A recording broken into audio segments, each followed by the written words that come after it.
আমাদের দেশটা বড় দুর্ভাগা। ৭১ সালে মুক্তিযুদ্ধ হয়ে যাওয়ার পর সংবিধান রচনা করা হলো। সে সময় যিনি রাষ্ট্রীয় ক্ষমতায় আসলেন শেখ মুজিবুর রহমান, উনি মুক্তিযুদ্ধের সময় বাংলাদেশে ছিল না, ছিল পাকিস্তানে। সংবিধান লেখার দায়িত্ব যিনি নিলেন ডক্টর কামাল হোসেন, উনিও যুদ্ধের সময় বাংলাদেশে ছিল না, ছিল পাকিস্তানে। যারা দেশ গঠনের দায়িত্ব নিলেন তৎকালীন আওয়ামী লীগের নেতারা, তারাও কেউ যুদ্ধে বাংলাদেশে ছিল না, বিলাসবহুল জীবনে ছিল হিন্দুস্তানে।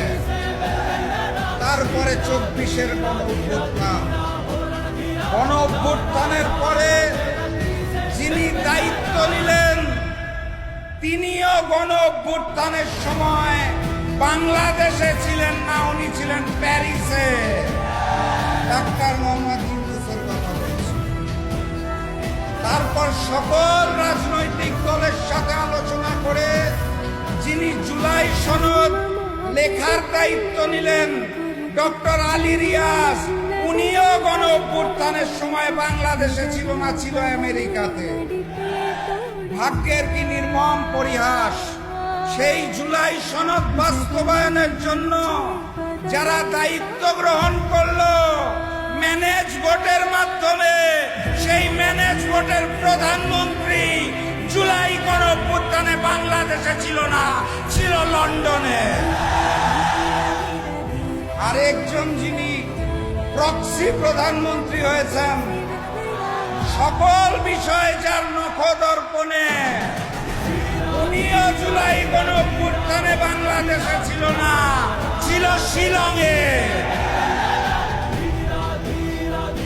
এই কারণে তারা জুলাইয়ের মর্ম অনুভব করতে পারে না। জুলাই আপনারা বুঝবেন কিভাবে?